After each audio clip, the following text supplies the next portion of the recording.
Going to look at the non-nuclear weapon components now. Next slide.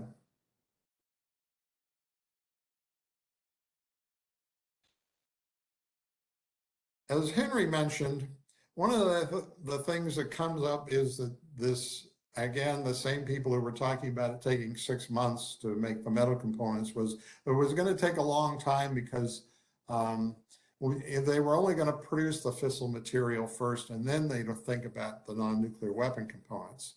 Now, William Penny addressed this issue back in November of 1946, and you might ask, well, who's William Penny other than this fellow in this photograph?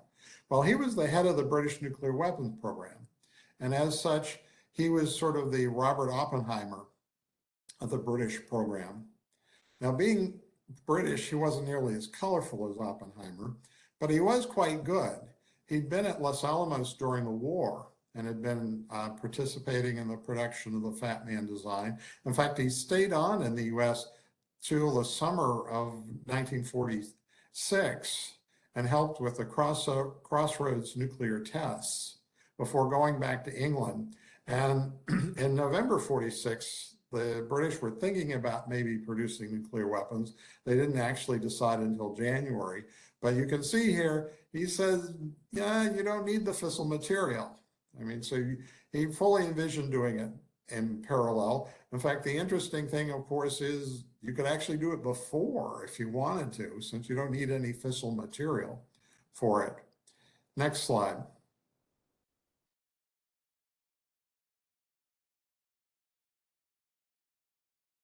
Well, again, in the Manhattan Project, there were two different types of weapons. One is the gun type weapon, which doesn't get used much today, but it only took 4 months from August 1944 to December to actually complete the design.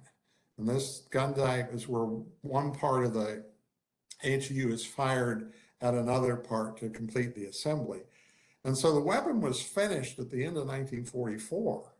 So as I pointed out in that diagram earlier, at that time they only had 6 kilograms of U-235. So the next 8 months were just spent waiting for the HU to get produced. Next slide.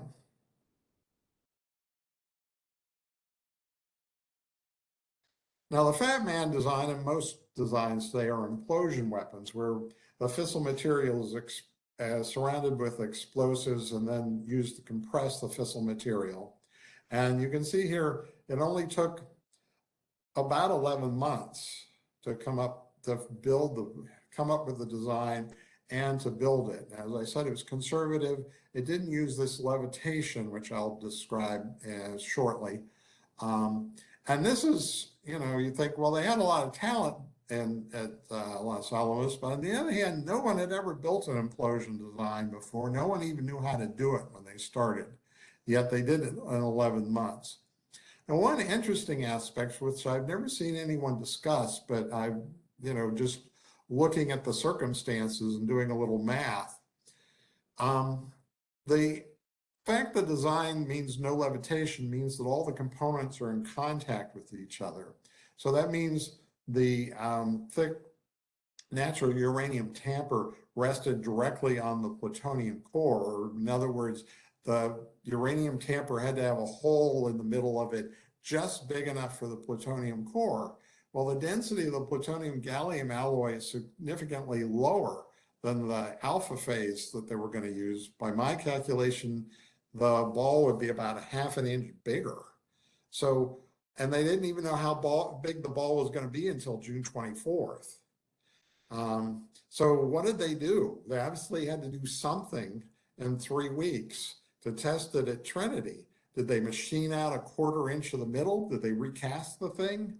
I don't know, but it shows again how quickly some of this stuff can be done.